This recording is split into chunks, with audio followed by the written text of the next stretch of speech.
एक बार की बात है, कबीर जी की पुत्री कमाली का विवाह तय हो गया। कबीर जी जुल्हा थे। वे सारा दिन कपड़ा बुना करते थे। संध्या होते ही अपने आसन में बैठकर प्रभु ध्यान में मस्त हो जाते। अक्सर गांव वाले उन्हें देखकर आपस में बातें किया करते कि कबीर तो सारा दिन प्रभु भक्ति में ही लीन रहता है, उसे अपनी पुत्री की विवाह का कोई चिंता नहीं। पता नहीं कबीर बारातियों का स्वागत करेगा या नहीं। उसने तो अभी तक दान दहेज का बंदोबस्त भी नहीं किया। दूसरी तरफ लड़के वालों के कान में भी यह खबर पहुंचा दी गई कि कबीर अभी तक विवाह की तैयारी शुरू नहीं किया है, जबकि विवाह होने में कुल 3 दिन ही शेष बचे थे।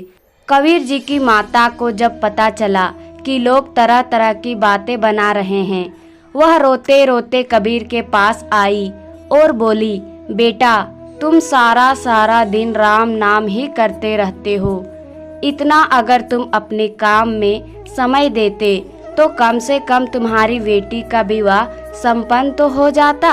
कबीर जी ने कहा, माँ मैं तो सारा दिन काम करता ही रहता हूँ, कुछ समय जो मिलता है उसे मैं प्रभु भक्ति में लगा देता हूँ। माँ ने कहा, बेटा तू सिर्फ काम में ही मन लगाया कर ताकि विवाह के लिए कुछ पैसे का इंतजाम हो सके। कबीर जी ने कहा, हर वक्त काम करता रहूं और भगवान को भूल जाऊं, ये मुझसे नहीं होगा। मैं जिस प्रभु से जुड़ा हूं, जिसका सुमिरन करता हूं, क्या उसे मेरी बच्चों की चिंता नहीं है? तब माँ बोली, बेटा जब भी मैं तुम्हें काम में ज्यादा ध्यान लगाने बोलती हूँ तब तुम हमेशा यही कह देते हो, मेरे प्रभु सब संभाल लेंगे। भला ऐसा होता है क्या? प्रभु खुद किसी के घर काम करते हैं? तब माता ने अपनी बात जोर देकर कहा कि बेटा, कि बेटी की विवाह को केवल 3 दिन ही बचे हैं, ना घर में पैसा है और ना बच्चों के पास नए कपड़े। अब बताओ तेरा भगवान क्या कर लेगा?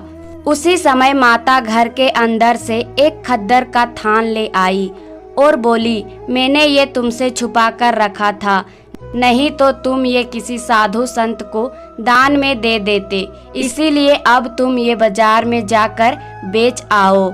उससे जो पैसे मिलेंगे उससे अपने बच्चों के लिए और अपने लिए नए कपड़े सिलवा लेना। इतिहास में दर्ज है कि कबीर जी अपनी माता के कहे अनुसार खद्दर के थान को बाजार में बेचने निकल पड़े।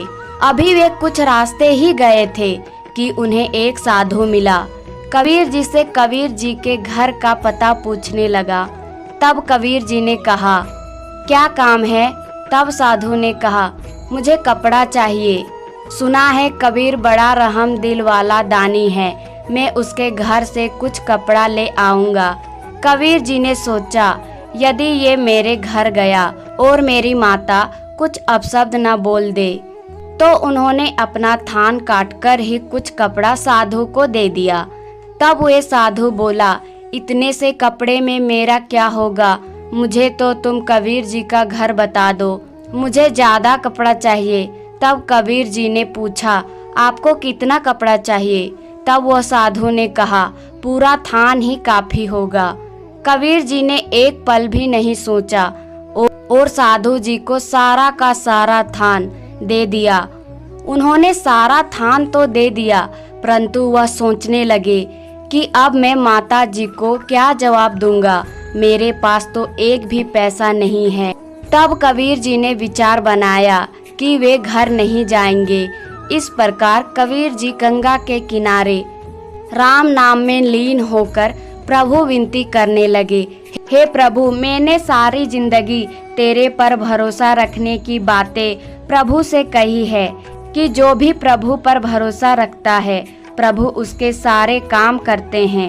पर आज मेरी बेटी की विवाह है, आज आप मेरी कार्य में सहायक हो। दूसरी तरफ कबीर जी की बेटी का विवाह का दिन भी आ गया। कबीर की माता बहुत चिंता में डूबी थी। एक तरफ सगे संबंधियों का आना शुरू हो गया था और दूसरी तरफ माता अपने पुत्र का इंतजार कर रही थी। इतने में उसे आवाज आई, माँ दरवाज़ा खोलो। खुशी से दौड़ती हुई माँ जब बाहर आई तो देखा कि इनका पुत्र बैलगाड़ी में सवार विवाह का सामान लेकर खड़ा था। माँ हैरान होकर पूछी, बेटा ये सारा सामान कहाँ से लाद कर लाए हो?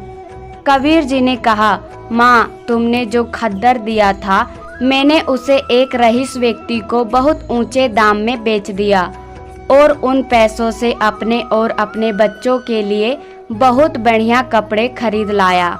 माता हैरान होकर बोली, मेरे कबीर के पास बादशाहों वाले कपड़े, जरूर किसी से कर्जा लिया होगा। उन्होंने कबीर से पूछा, हमने सारी जिंदगी खद्दर ही तो बेचा है, हमने कभी इतने सारे पैसे नहीं कमाए।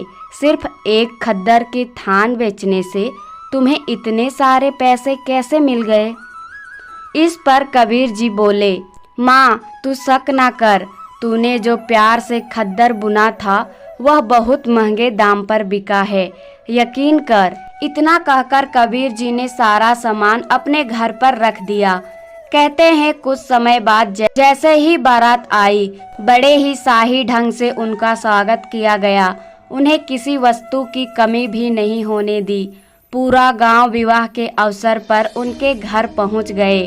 पर कुछ ऐसे भी लोग थे जो कबीर जी के इज्जत उछलते हुए देखना चाहते थे। लेकिन सबने शाही शादी देखी तो वह बहुत हैरान हो गए। आपस में बातें करने लगे, हमने आज तक ऐसी शादी नहीं देखी। दान दहेज ढेरों पकवान, कबीर ने तो कमाल कर दिया। इस तरह सभी लोगों में उनकी प्रशंसा होने लगी। विवाह के समय जब बारातियों को खाना परोसा जा रहा था, तब कबीर जी ने अपने हाथों से उनके जूठे बर्तन साफ कर रहे थे। कबीर को ऐसा करते देख उनकी माता ने उनकी बाह पकड़ लिया और कहा, तुम बेटी के पिता हो, सारे बाराती तुम्हें देख रहे हैं, इसीलिए यह काम छोड़ दो।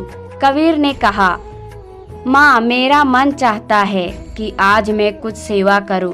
तब माँ ने कहा, बेटा आज तू मुझे बहुत बदला बदला नजर आ रहा है।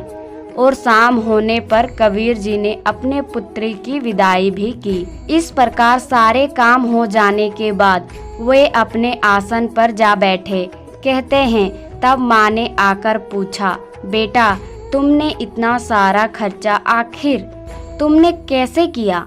इतने महंगे पोशाकें, इतना बढ़िया भोजन, इतना शानदार बंदोबस्त देखकर पड़ोसी और सगे संबंधी सब हैरान थे। इतना शाही इंतजाम तुमने किया कैसे? तब कबीर जी ने कहा, माँ मैं बहुत थक चुका हूँ, सुबह होते ही सारी बात बताऊंगा। सारी रात उसकी माता यह सोचती रही कि उनका पुत्र कुछ बदला हुआ नजर आ रहा है। आज तक उसने मुझसे कोई बात नहीं छुपाई और ना मैंने उसके पास इतने पैसे देखे हैं, और अचानक मेरा पुत्र इतना धनवान कैसे हो गया? इस तरह सोचते सोचते जब दिन निकला तो माता कबीर जी के कमरे में आई। उन्होंने देखा, उन्हें वहां ना पाकर ढूंढने लगी, पर कबीर जी का अता पता न था। तब माता अपने रिश्तेदारों से पूछा तो वो बोले, तुम रात को बहुत बहस कर रही थी, हो सकता है वो नाराज होकर चला गया हो। तब माता को याद आया कि अक्सर कबीर नाराज होकर गंगा नदी के किनारे चला जाता है। माता जब गंगा नदी के किनारे पहुंची तो कबीर जी को चुपचाप सिर झुकाकर बैठे थे। माता ने कहा, बेटा तुमने अपनी बेटी का इतना शानदार विवाह किया और मेरी छोटी सी बात पर गुस्सा होकर यहाँ चल आया। आखिर मैं तुम्हारी माँ हूँ, अगर मेरे मन में कोई दुविधा है तो तुझसे पूछने का कोई अधिकार नहीं। सभी रिश्तेदार और पड़ोसी तुम्हारी कितनी प्रशंसा कर रहे हैं कि कबीर का बेटी का विवाह देखने योग्य था। सारे गांव वालों में तेरा गुणगान हो रहा है और तुम मेरी जरा सी बात का बुरा मानकर बैठे हो। ऐसी बातें सुनकर कबीर जी हैरान होकर एकदम उठे, खड़े हुए और बोले, माता मैं तो अपने आप को धिक्कारते हुए 3 दिन से अपने आप को धिक्कारता हुआ घर आया ही नहीं। कमाली का विवाह कैसे हो गया? माता हैरान होकर बोली, तुमने ही तो सारा विवाह का इंतजाम किया था।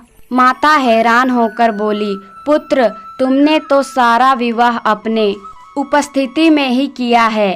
बैलगाड़ी में विवाह का सारा सामान खुद खरीद के ले गए, अपने हाथों से पुत्री का कन्यादान किया, तो अब ऐसी बातें क्यों कर रहे हो? माँ ने कहा, बेटा, अगर तू मुझसे नाराज है तो घर चल, वहीं जाके मैं तुम्हें सारी बात बताऊंगी। इस तरह कबीर जी ने माता की आज्ञा मानकर घर की ओर चल दिए। रास्ते में कुछ लोग आपस में बात कर रहे थे। ऐसी शादी तो आज तक नहीं देखी, इतना दान दहेज और बहुत सारे पकवान, वाह भाई वाह। बोलते हुए लोग आगे बढ़ गए। कबीर जी सोचे कि लोग मेरा मजाक उड़ा रहे हैं, तो वे जल्दी जल्दी घर की ओर बढ़ने लगे। पहुंचते ही वहां का नज़ारा देखकर वे हैरान हो गए। पूरा घर चमचमा रहा था, चारों तरफ लोग वाह वाह कर रहे थे। कबीर जी सोचने लगे कि जब मैं 3 दिन से घर आया ही नहीं, तो इन सब के अनुसार घर में कौन था जो मेरा रूप धारण करके सारा काम कर गया? कबीर ने कहा, माँ, मुझ पर यकीन कर, मैं तो 3 दिन से घर आया ही नहीं। मैंने जो खादर का खान बेचने के लिए बाजार भेजा था, वे तो मैंने किसी साधु को दे दिया।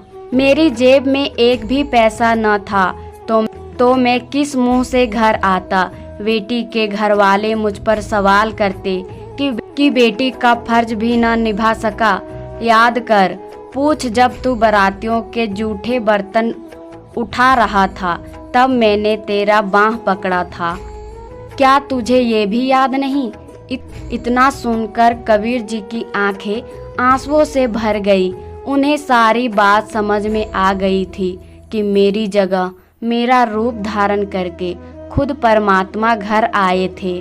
फिर वे सोचने लगे कि परमात्मा इतना दयालु है कि वह अपने सेवक की लाज रखने के लिए खुद सेवक बन सकते हैं, इस तरह अपने सेवक की रक्षा करते हैं।